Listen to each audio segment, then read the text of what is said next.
사실은 알고 보면 그 모든 것도 어떤 과도한 스트레스로 인하여서 생긴 것이었다는 겁니다. 스트레스 분야의 세계적인 권위자인 캐나다 내분비학자인 한스 셀리에가 그런 말을 했습니다. 어떤 종류의 스트레스라도 그것이 오랫동안 지속되게 되면 그것으로 인해서 질병에 걸린다는 것입니다. 그래서 스트레스 지수라는 것을 발표를 하게 되었는데요. 배우자가 세상을 떠났을 때에 이 스트레스 지수를 100이라고 본다고 하면 결혼했을 때를 50, 이혼했을 때는 73, 또 뭐 임신했을 때 40, 이혼했을 때 73, 그리고 인척관이나 또한 직장 상사와의 그런 갈등들, 그런 것들이 29, 23. 이 외에도 뭐 감옥에 들어가는 일, 이런 것들도 63으로 보고, 가족의 사망 63, 자기가 병들었을 때는 53, 직장에서 해고를 당했을 때는 47, 그렇게 스트레스 지수를 평가를 했습니다. 이것뿐 아니라 그 외에도 여러 가지 많이 있는데, 흔히들 스트레스 점검표가 있는데 그 점검표의 총 합점이 300점이 넘게 되면 질병에 걸릴 가능성이 매우 크다고 했습니다. 그래서 우리도 이런 스트레스 지수가 어느 정도 되는지 가끔씩 좀 점검해 보는 것이 필요할 것 같습니다. 여러분, 사람이 1차적으로 스트레스를 가장 많이 받는 것은 무엇 때문일까요? 아마도 자기가 가지고 있는 어떤 소중한 것들을 잃어버렸을 때, 소유를 빼앗겼을 때, 그것이 없어졌을 때 사람들은 스트레스를 받을 것입니다. 천재지변에 의해서, 혹은 사업의 실패에 의해서, 혹은 누구에게 사기를 당해서, 자이든 타이든 상관없이 모든 재산을 잃어버렸을 때 사람들은 스트레스를 받습니다. 무엇보다도 자기의 가장 아끼던 가족들을 잃어버렸을 때, 그때는 상당한 스트레스를 받게 됩니다. 오늘 우리가 읽었던 이 욥이라는 사람, 이 사람은 성경 인물들 중에서 가장 스트레스를 많이 받았던 사람 중에 한 사람이라고 볼 수 있습니다. 그는 원래 동방의 의인입니다. 부자입니다. 소위 정말 잘 나가는 사람이었습니다. 욥기 1장 2절과 3절에 보면 이 욥에 대해서 이렇게 기록을 하고 있습니다. 2절과 3절 같이 읽습니다. 그에게 아들 7과 딸 3이 태어나니라. 그의 소멸은 양이 7,000마리요, 낙타가 3,000마리요, 소가 500결이요, 암나귀가 500마리요, 종도 많이 있었으니 이 사람은 동방 사람 중에 가장 훌륭한 자라. 그야말로 동방에서 가장 뛰어난 부자였다는 것입니다. 뿐 아니라 1절에 보시면 이렇게 또 기록합니다. 이 사람에 대해서 온전한 사람이었다고 기록하고 정직한 사람이었다. 하나님을 경외했고 악에서 떠났던 의인이었다라고 그를 평가하고 있습니다. 그야말로 어느 한 곳에 흠잡을 데 없는 그런 완벽한 사람이었다고 볼 수 있습니다. 자, 그런데 그런 그에게 어느 날 갑자기 아주 심각한 문제가 발생하기 시작합니다. 그렇게 훌륭한 욥에게 난데없이 폭풍 같은 그런 문제가 휘몰아치기 시작했습니다. 그것은 그를 시기했던 사단의 시험이 시작된 것입니다. 스바 사람들이 몰려와서 그가 가지고 있는 여러 가지 소와 종들을 죽이고 빼앗아 갑니다. 그리고 갑자기 하늘에서 불이 떨어져서 양들을 태우고 종들을 태웁니다. 그리고 갈대아 사람들이 들이닥쳐서 그들이 남은 그런 낙타까지 다 빼앗아가고 종들을 죽입니다. 모든 것이 한순간에 빼앗겨버린 그런 상황에 이르게 되었습니다. 오늘날로 치게 되면 어느 날 갑자기 한국 최고의 재벌이 그 재벌 회사가 공중분해된 사건, 우리나라에도 그런 사건들이 있었죠. 그런 사건과 비견될 수 있을 것입니다. 여러분, 그때 이 욥이 겪었던 스트레스는 어느 정도였겠습니까? 엄청났겠죠. 우리나라도 오래전 일이지만 IMF 때 전 국민적으로 스트레스를 많이 받았습니다. 지금도 여러 가지 국제 정세의 문제와 국내 상황들을 가지고 사람들이 스트레스를 받습니다. 경제적인 문제 때문에, 혹은 김정은 북핵 문제 때문에, 전쟁의 문제 때문에, 그리고 동성애 문제, 이슬람 문제, 이단 문제 등등 우리 주변에 있는 수많은 그런 문제들로 인해서 스트레스를 받습니다. 그리고 이 명절에는 우리 어머님들이 스트레스를 또 많이 받습니다. 아직 시집가지 못한 아들과 딸 때문에 스트레스를 받습니다. 서로 스트레스를 받으면서 주고받으면서 힘든 명절을 보내곤 합니다. 여러분, 그때 어떻습니까? 수십 년간 기도하시면서 신앙생활을 잘 해오셨던 장로님들과 집사님, 권사님들은 신앙의 맷집을 가지고 잘 이겨내면서 그럼에도 불구하고 하나님 감사합니다 라고 할 수 있을 것입니다. 그래도 건강 주심을 감사하고 자식들이 별탈 없이 잘 자라게 해주신 것도 감사하고 그래도 삼시세끼 잘 먹을 수 있어서 감사하고 아마 그런 감사들을 할 것입니다만 여러분, 만약에 그 문제가 우리의 자식의 문제라고 하면 어떻겠습니까? 어느 날 갑자기 내 사랑하는 자식이 죽었다고 칩시다. 그러면 어떻겠습니까? 그때 우리에게 오는 스트레스는 굉장히 큰 것일 겁니다. 그럼에도 불구하고 우리는 하나님 앞에서 감사합니다라고 얘기하기가 쉽지는 않을 것입니다. 그런데 욥기를 보면 욥에게 실제로 그런 시험들이 들이닥치게 되었다는 것입니다. 모든 것이 빼앗기고 모든 것이 없어지고 난 다음에 그에게 들렸던 소식이 무엇이냐면 당신의 아들, 딸들이 지금 대풍이 몰려와서 집이 무너지는 바람에 전멸되었습니다라고 하는 이야기를 들었습니다. 설마 우리 자식은 아니겠지? 설마 저 예쁘고 깨물어도 아프지 않을 것 같은 이쁜 딸은 아니겠지? 설마 몸이 성치 못해서 늘 고심하고 있었던 그 막내 아들은 아니겠지? 장남은 아니겠지?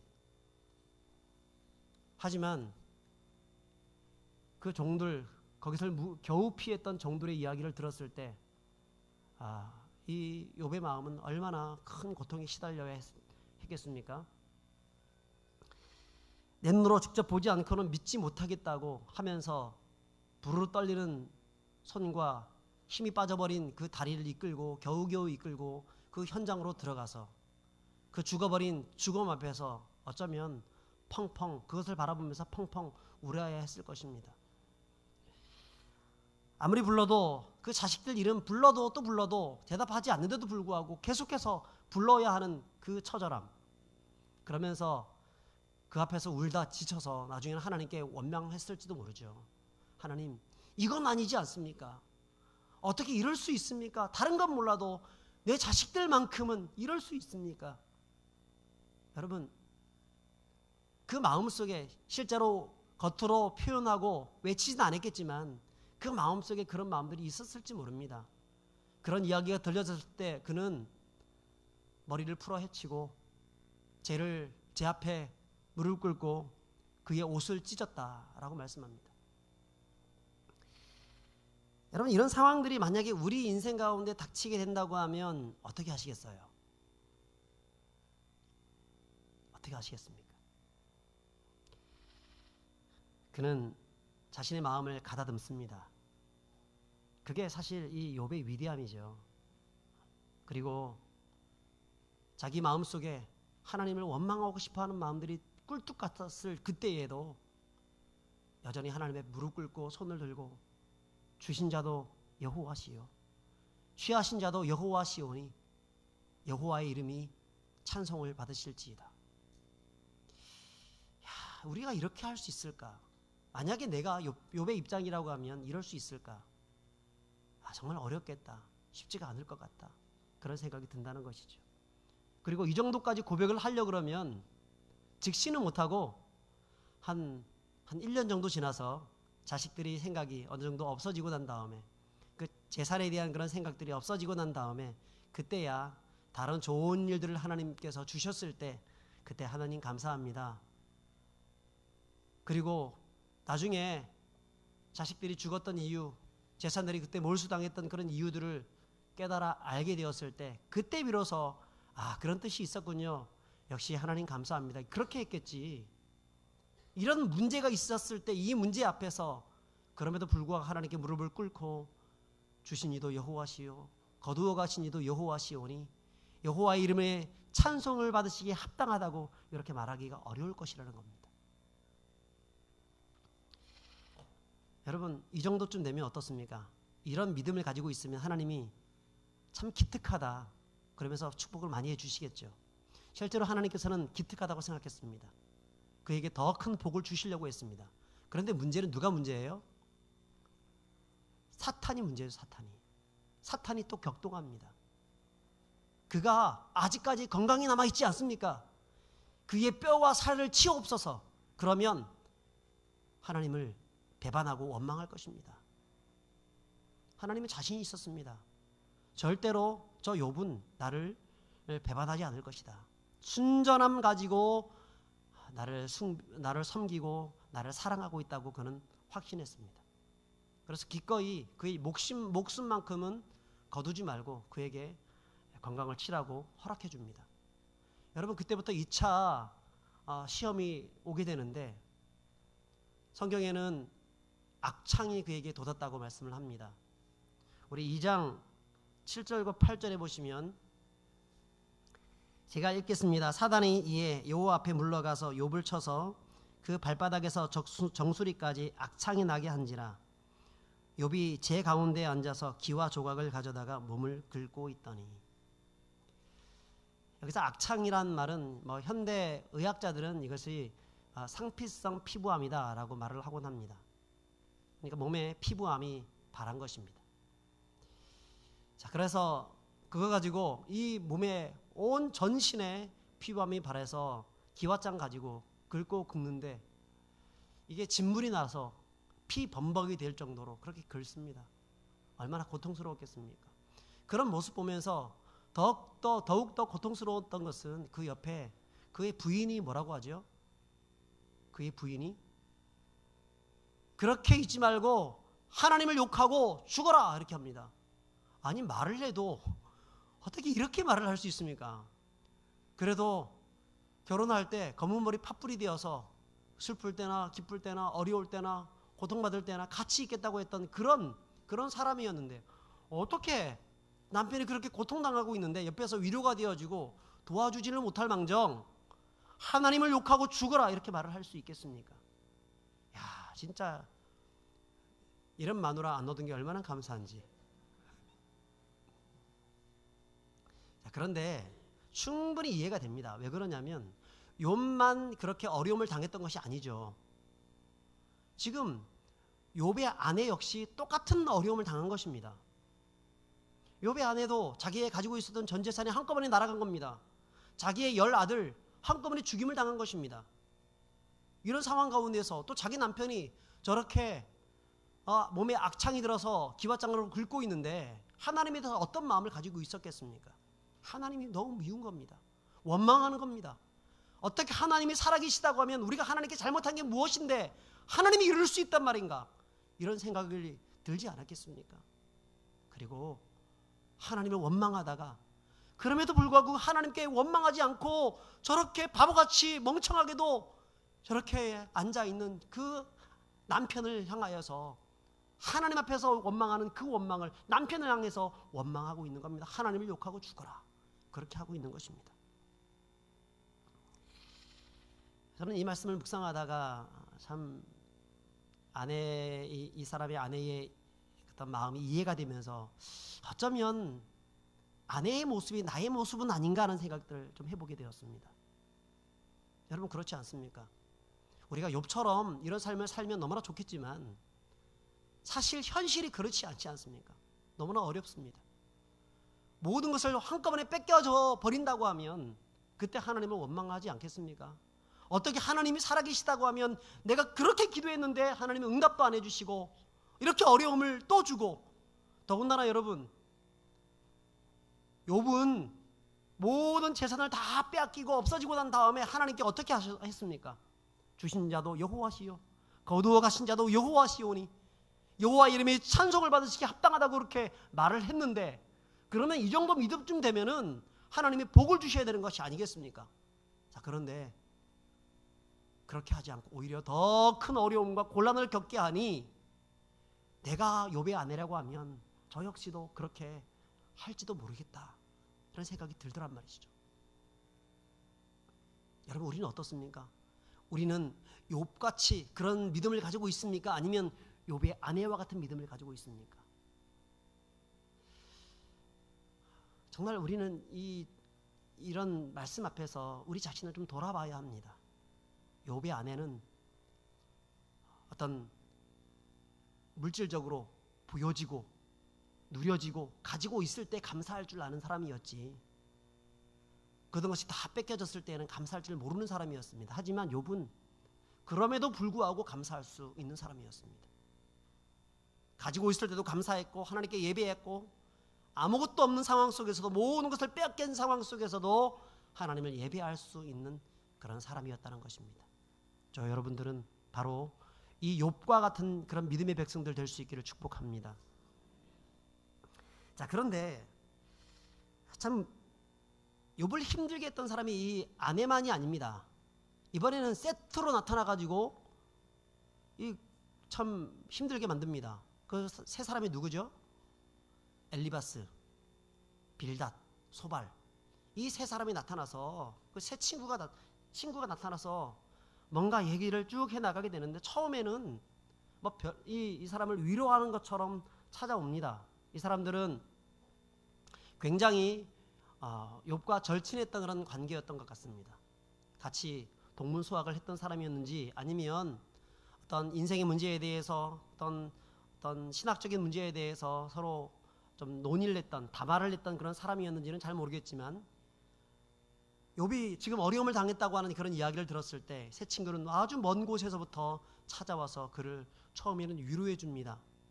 그런데 위로해 주었다고 하면 끝까지 위로해 줘야지, 조금 앉아 있다가 욥의 그 모습을 보면서 자기들의 학설들, 자기들의 어떤 신학적 가치관들을 막 발설하면서 욥을 정죄하기 시작하고 있습니다.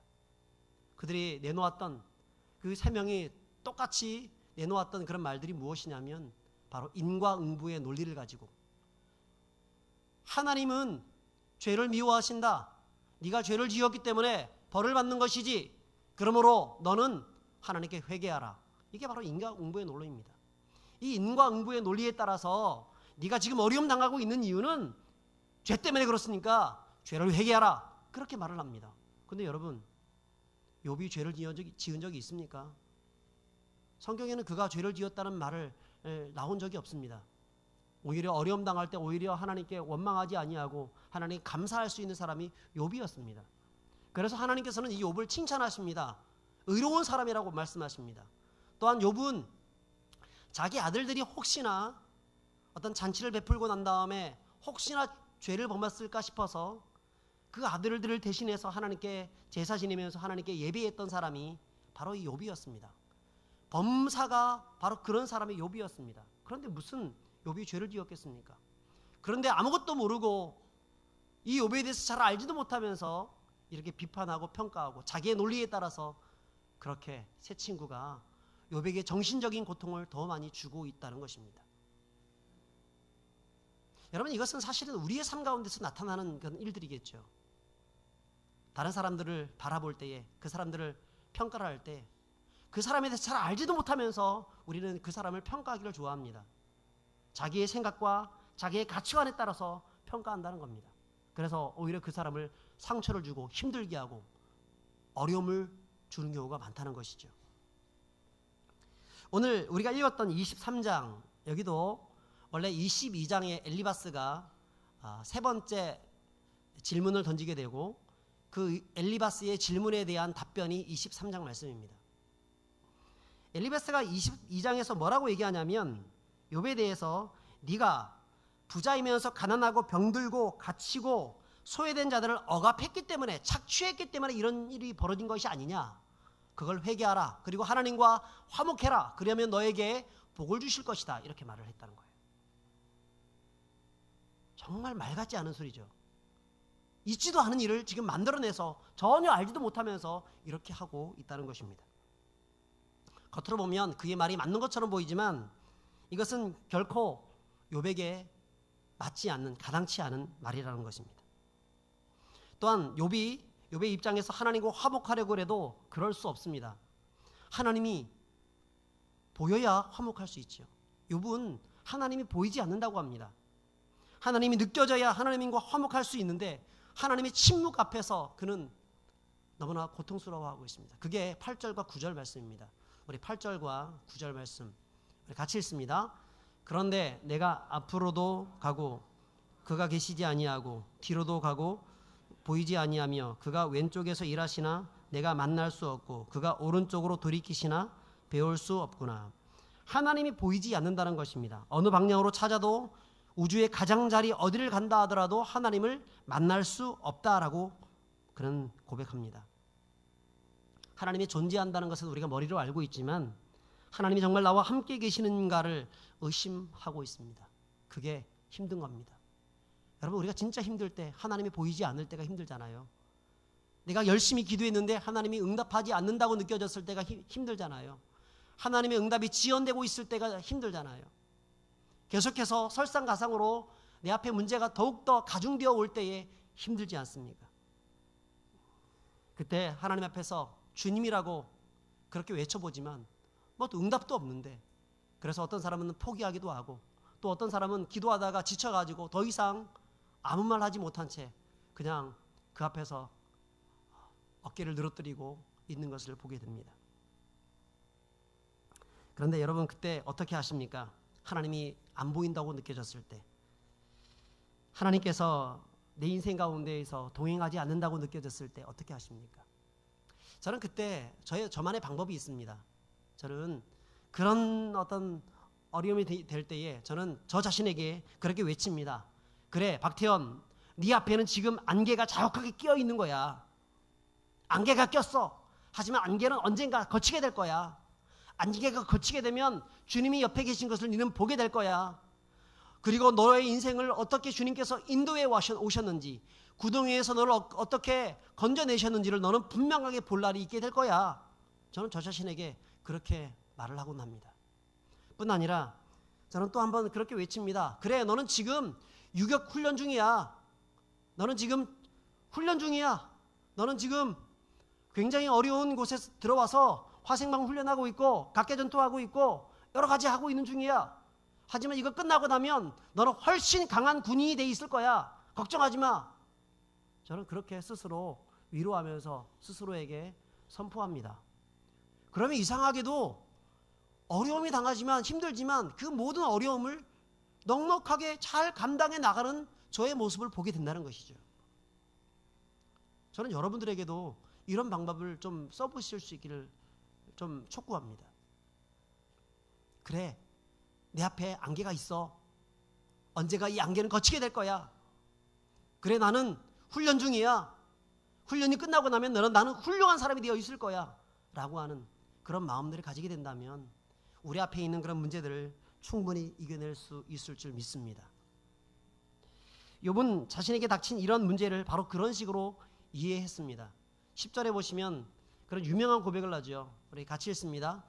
그러나 내가 가는 길을 그가 아시나니 그가 나를 단련하신 후에는 내가 순금같이 되어 나오리라.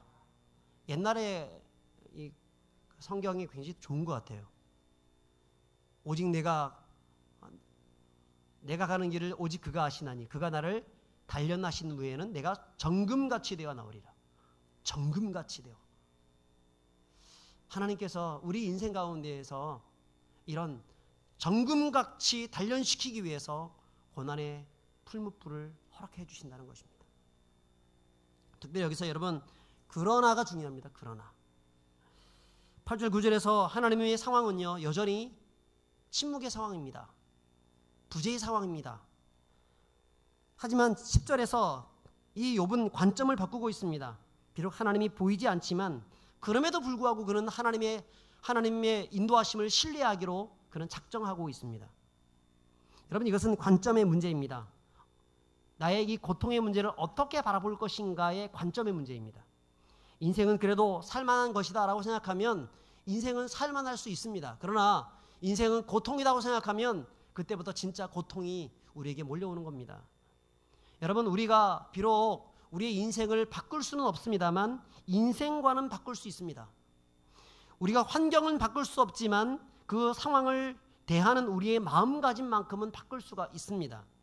내 삶의 중심에서 일어나는 이 고통스러운 여러 가지 사건들이 나의 삶을 결정짓지 않도록 조심해야 하고 결정짓지 않도록 우리 스스로 하나님의 말씀 가운데에서 다스려 가야 한다는 것입니다. 그러므로 우리는 나에게 닥친 모든 고난은 오히려 나를 단련시키는 하나님의 축복의 기회이다라고 여러분 생각하셔야 합니다. 하나님이 욥을 위대한 사람으로 평가했던 이유가 바로 거기에 있습니다. 더 나아가서 그는 13절과 14절에 이렇게 고백을 합니다. 13절과 14절에 우리 13절 같이 읽습니다. 시작. 그는 뜻이 일정하니 누가 능히 돌이키랴. 그의 마음에 하고자 하시는 것이 행하시라.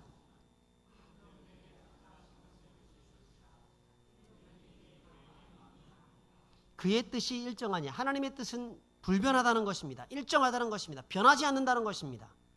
그러므로 하나님을 누가 능히 그를 돌이킬 수 있겠느냐.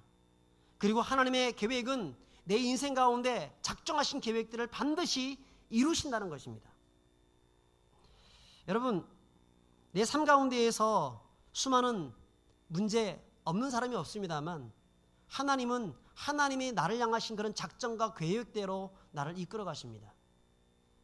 비록 지금은 어렵지만, 비록 지금은 문제가 있지만 그 문제를 넘어서 하나님의 새로운 차원으로 나를 이끌어 가신 하나님의 원초적인 계획들이 우리들 안에 다 있다는 것입니다. 이것을 믿을진데 우리는 이것을 믿는다고 하면 우리 앞에 있는 문제들 앞에서 결코 좌초하거나 넘어질 이유가 없다는 것이죠. 여러분, 이 욥은 알았습니다. 훗날 하나님께서 이 모든 상황들을 역전시켜서 반드시 나를 선하게 인도하실 것이라는 사실을 그는 확신했습니다. 나중에도 우리가 보면 아시겠지만 42장까지 가서 보시면 그는 하나님께서 그에게 복을 주십니다. 갑절의 복을 주십니다. 물질적인 복을 주십니다. 자녀의 복을 주십니다. 그뿐 아니라 그가 정말 궁극적으로 받았던 큰 복이 무엇이냐면 바로 42장 5절의 말씀입니다. 42장 5절 같이 읽습니다. 내가 주께 대하여 귀로 듣기만 하였사오나 이제는 눈으로 주를 배웁나이다. 여러분, 그 이전에 하나님을 잘 섬겼던 이 욥은 하나님을 어떻게 섬겼냐면 조상적부터 배워왔던 하나님을 섬겼습니다. 어쩌면 모태신앙으로서 하나님 부모님에게 배워왔던 그 하나님을 섬겼다는 것입니다. 귀로만 들었던 하나님. 그래서 어떤 하나님을 기쁘시게 드리기 위해서 정말 자기 자신을 최선을 다해서 노력했던 그의 인생이었다고 볼 수 있습니다. 하지만 이 고난의 풀무불을 통과함을 통하여서 그의 인생이 어떻게 바뀌게 되었고 누구를 만나게 되었냐면 진짜 하나님을 만나게 되었습니다. 하나님을 체험하는 체험적인 신앙을 가질 수 있게 되었다는 것입니다. 여러분, 고난은 바로 그런 이유들 때문에 우리에게 주어지시는 것입니다. 고난을 통해서 물질적인 복과 건강의 복과 이런 것들을 하나님 주시기도 합니다. 그러나 그보다 훨씬 더 중요한 가치는 무엇이냐면 그 고난을 통해서 우리는 누구를 만난다고요? 하나님을 만난다는 겁니다. 하나님을 만나고 하나님을 향한 제대로 된 그런 신앙 고백 가지고 살아가는 인생이 될 수 있다는 것이죠.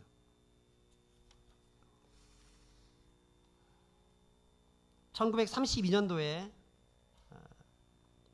A.M. 오버턴 목사님이라는 분이 계십니다. 그분이 갑자기 자기 사랑하는 아내를 잃고 부척이나 참 힘들게 보내게 되었습니다. 하지만 읽고 난 다음에 장례 기간, 그 기간 동안에 왜 하나님께서 나를 이렇게 곤란을 주시고 어려움을 주시는가? 왜 우리 아내를 데려가셨는가? 참 아직도 여러 가지 해야 될 일이 많은 창창한 나이에 왜 데려가셨는가? 그렇게 하나님께 원망하고 또 하나님의 말씀을 묵상하다가 갑자기 하나님께서 그에게 그런 깨달음을 주시고 은혜를 주시다라는 것입니다. 하나님의 섭리가 무엇인지를 깨닫게 되었습니다. 그리고 하나님께서 지금 내가 알 수 없지만 언젠가 반드시 알게 하실 것이다 라고 하는 확신을 갖게 되었습니다. 그리고 자기의 하나님 앞에서의 그런 신앙 고백을 찬송시로 써내려가기 시작했는데 그것이 He made not on mistake라고 하는 시입니다. He made not on mistake. 이 시를 우리나라의 최용덕 씨가 곡을 바꿔서 하나님은 실수하지 않으신다네 곡을 넣어서 그렇게 이런 노래를 만들었습니다. 내가 걷는 이 길이 혹 굽이 도는 수가 있어도 내 심장이 울렁이고 가슴 아파도 내 마음속으로 여전히 기뻐하는 까닭은 하나님은 실수하지 않으심일세. 내가 세운 계획이 혹 빗나갈지 모르며 나의 희망 덧없이 쓰러질 수 있지만 나 여전히 인도하시는 주님을 신뢰하는 까닭은 주께서 내가 가야 할 길을 잘 아심일세. 어두운 밤 어둠이 깊어 날이 다시는 밝지 않을 것 같아 보여도 내 신앙 부여잡고 주님께 모든 것을 맡기리니 하나님을 내가 믿음일세. 지금은 내가 볼 수 없는 것 너무 많아서 너무 멀리 가물가물 어른거려도 여기서 되게 중요합니다. 운명이여 오라. 내 인생 앞에서 이 운명과도 같은 그 수많은 그 풀무불과 같은 그런 문제가 온다 할지라도 그 앞에서 그런 당당하게 믿음으로 이겨내겠다고 하는 그런 고백을 하고 있습니다. 운명이여 오라. 나 두려워 아니하리. 만사를 주님께 내어 맡기리. 차츰차츰 안개는 거치고 하나님 지으신 빛이 뚜렷이 보이리라. 가는 길이 온통 어둡게만 보여도 하나님은 실수하지 않으신다네. 차츰차츰 안개는 거치고 하나님 지으신 빛이 뚜렷이 보이리라. 가는 길이 온통 어둡게만 보여도 하나님은 실수하지 않으신다네. 여러분, 그렇습니다. 지금 우리의 상황이 아무리 어둡게만 보여도 하나님은 결코 실수하지 않습니다. 결코 저와 여러분들을 포기하지 않으십니다. 저와 여러분들을 향한 하나님의 절대적인 계획 속에서 그분은 우리를 인도해 가시고 우리를 다듬어 가시며 하나님의 위대한 작품으로 만들어 가신다는 사실을 여러분 믿으실 수 있길 바랍니다. 로마서 9장에 보시면 토기장의 비유가 나옵니다. 최고의 토기장이 되시는 하나님께서 흙으로 여러 가지 토기들을 빚어나갈 때에 반드시 다 빚고 난 다음에 어디 집어넣으시냐면 풀물불 속으로 집어넣으십니다. 그분의 뜻 가운데서 이 짓고 난 다음에 풀무불에 집어넣고 그 풀무불에 들어가지 않겠다고 하면 더 이상 걸작품이 될 수 없는 것입니다. 아무리 뛰어난 그런 모습으로 만들었다 할지라도 반드시 고난의 풀무불 속으로 들어가야만 진짜 위대한 걸작품이 될 수 있는 것처럼 여러분, 하나님께서는 우리 인생 가운데 그 고난의 풀무불이라는 것을 허락해 주시는 것입니다. 그래서 거길 통과함을 통해서 우리를 하나님이 기뻐하시는 하나님의 영광을 나타낼 수 있는 걸작품으로 만들어 주시는 것입니다. 그러므로 여러분, 비록 기도 응답이 지연되고 어려움이 계속되고 우리 인생 가운데 안개가 껴서 잘 보이지 않는 것처럼 느껴지더라도, 그래서 고난의 풀무불 속으로 내가 던져진다는 그런 상황 가운데 있다고 할지라도 여러분, 하나님은 결코 우리를 떠나지 아니하시고 나를 향하신, 내 인생을 향하신 하나님의 계획은 결코 실수됨 없이 지금도 이루어가고 있는 것을 여러분 믿으실 수 있기를 바랍니다. 하나님은 어제나 오늘이나 영원토록 우리와 함께 계시며 우리를 향한 계획은, 그분의 계획은 한치의 오차도 없이 지금도 계속적으로 이루어가고 있습니다. 그리고 마침내 안개가 거치는 날 우리는 알 것입니다. 하나님이 우리를 도우셨다는 것을 알 것입니다. 그리고 하나님의 복을 우리가 누리며 살게 될 것입니다. 하나님께서 주시는 그 은혜에 감사하면서 감격하면서 하나님을 찬양하고 찬미하게 될 그날이 오게 될 것을 믿습니다. 그날을 기억하시면서 기대하시면서 오늘도 오직 주님만을 바라보시고 믿음으로 승리하시는 그런 믿음의 백성들 될 수 있기를 주 이름으로 축복합니다. 우리 함께 이 찬양을 부르겠습니다.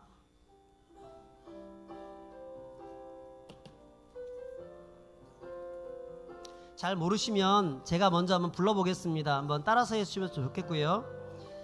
제가 지난 주 중에 우리 밴드에 이것을 올려놓았습니다. 들으신 분들은 아마 들으셨을 텐데 아시는 분들은 따라서 부르시면 되겠고, 모르시는 분들은 잘 들으셨다가 두 번째부터 같이 부르시면 되겠습니다.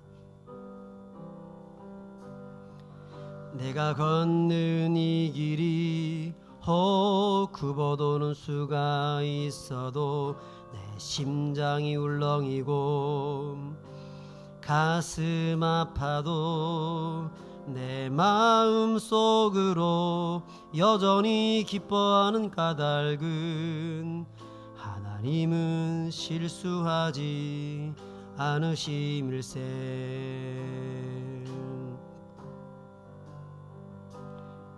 내가 세운 계획이 혹 빗나갈지 모르며 나의 희망 덧없이 쓰러질 수 있지만 나 여전히 인도하시는 주님을 신뢰하는 까닭은 주께서 내가 가야 할 길을 잘 아심일세.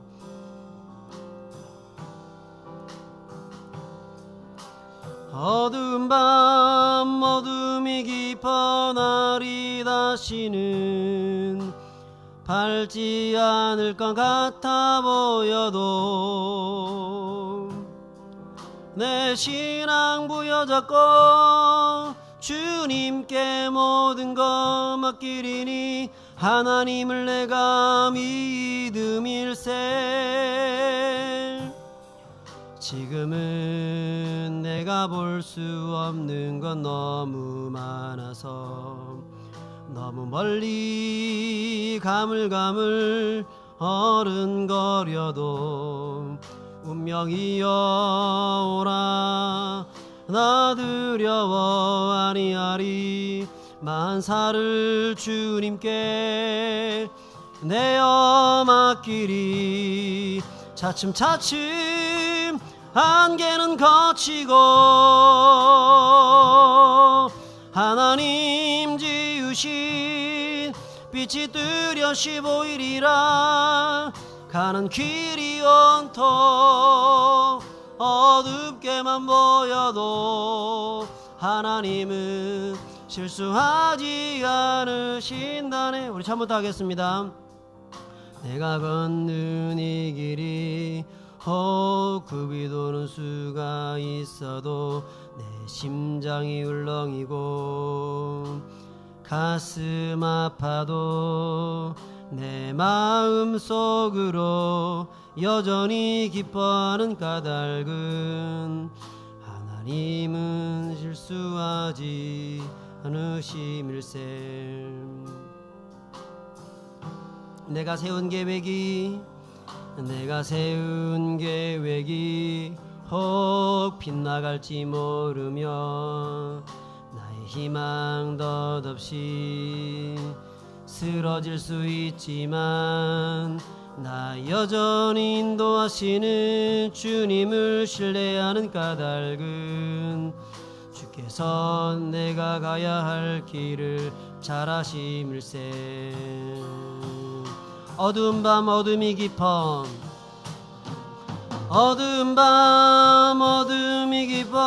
달이 다시는 밝지 않을 것 같아 보여도 내 신앙 부여잡고 주님께 모든 것 맡기리니 하나님을 내가 믿음일세. 지금은 내가 볼 수 없는 건 너무 많아서 너무 멀리 가물가물 어른거려도 운명이여 오라 나 두려워 아니하리. 만사를 주님께 내어 맡기리. 차츰차츰 안개는 거치고 하나님 지으신 빛이 뚜렷이 보이리라. 가는 길이 온통 어둡게만 보여도 하나님은 실수하지 않으시. 차츰차츰 안개는 거치고 차츰차츰 안개는 거치고 하나님 지으신 빛이 뚜렷이 보이리라. 가는 길이 온통 어둡게만 보여도 하나님은 실수하지 않으신다네. 여러분, 그렇습니다. 하나님은 결코 실수하지 않습니다. 하나님은 우리 인생 가운데에서 우리와 항상 함께하고 계십니다. 우리에게 고난을 주시는 이유는 우리가 범죄했기 때문에 고난을 주실 수도 있습니다. 하지만 그렇게 하지 않는다 할지라도 하나님은 우리를 연단하시고 우리를 더욱더 강하게 만들어가기 위해서, 우리를 신실한 하나님의 사람으로 세우기 위해서, 하나님을 진실로 예배하며 하나님을 체험적으로 만나는 인생으로 만들어주기 위해서 하나님은 우리를 성숙한 인생으로 세우기 위해서 고난을 허락하신다는 것입니다. 혹시 우리 중에서 고난당하는 분들이 있습니까? 그 고난 앞에서 기도하고 있는데 하나님 응답해 주지 않는다고 불평불만하시는 분들이 있습니까? 응답이 지연되고 있을 이때에 내 삶 가운데서 어떤 문제가 계속적으로 설상가상으로 계속적으로 문제가 생기고 있을 그때에 여러분, 하나님을 바라보실 수 있길 바랍니다.